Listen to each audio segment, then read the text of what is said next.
Hello and welcome, it's Gilly Cube. I'm here in Queensland, Australia, coming to you with a quick little creation on this little, well, I call them a brick canvas because they're like a little 20 by 25 solid little brick canvas.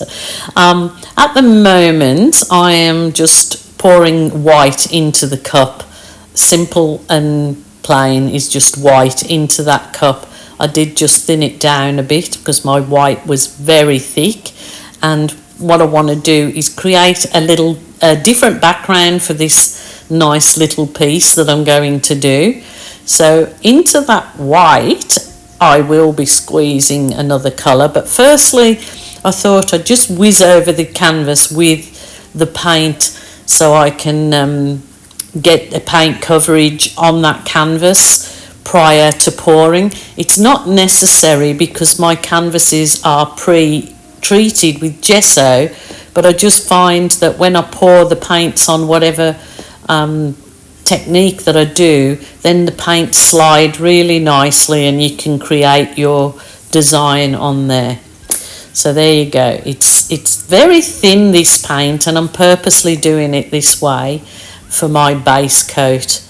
You'll see why. So into this I am going to put some of my champagne gold. Now that champagne gold is custom made from 50% metallic gold, 50% metallic silver, and it makes that lovely champagne colour. So this is just to add a little bit of colour in there so it'll come out in swirls when I kind of just pour it onto my canvas. You will see what I mean in a second or two.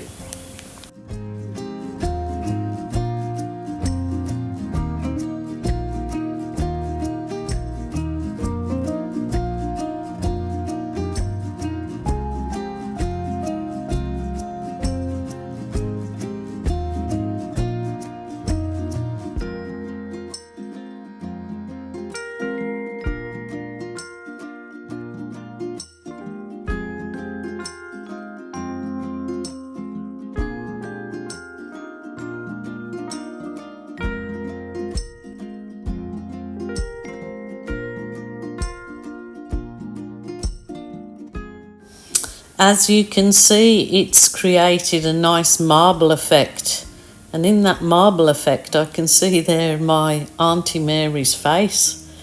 That is like the side profile of my Auntie Mary's face. That's weird, and Auntie Mary has been deceased probably 50 years anyway.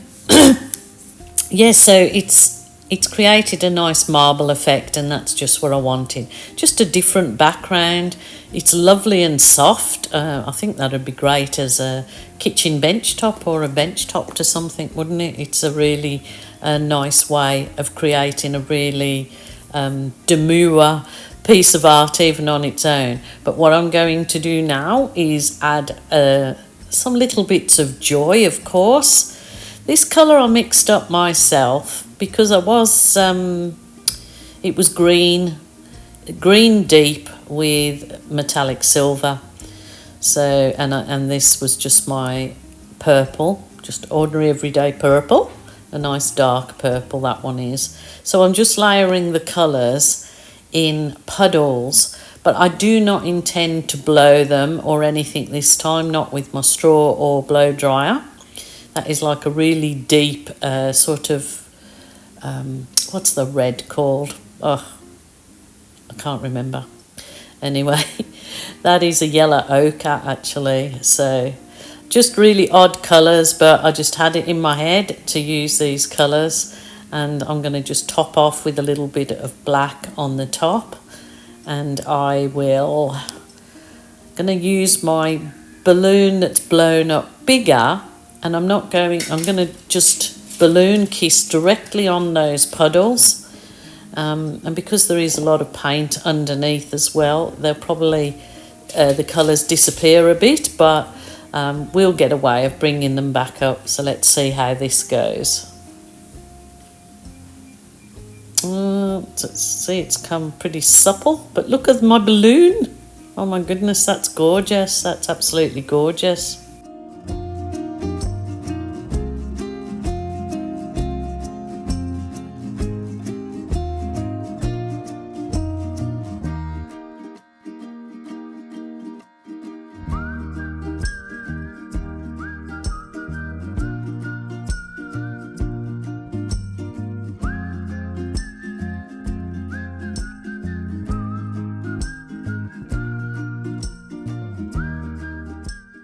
Now let's go in with a little balloon and see if I can bring some more of those colours through.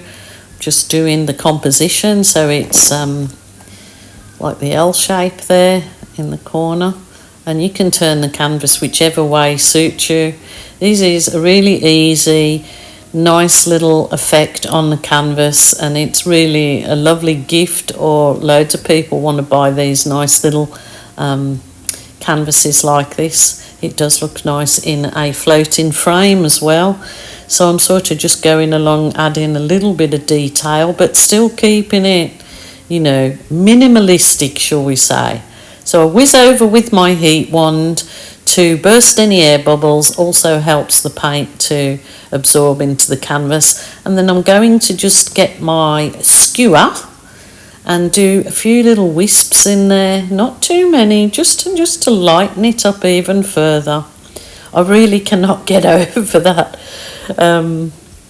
Auntie Mary's face, I'm calling it. It's definitely her profile. Oh my goodness, that's so strange. I'll have to show my sisters. That is weird. That's weird.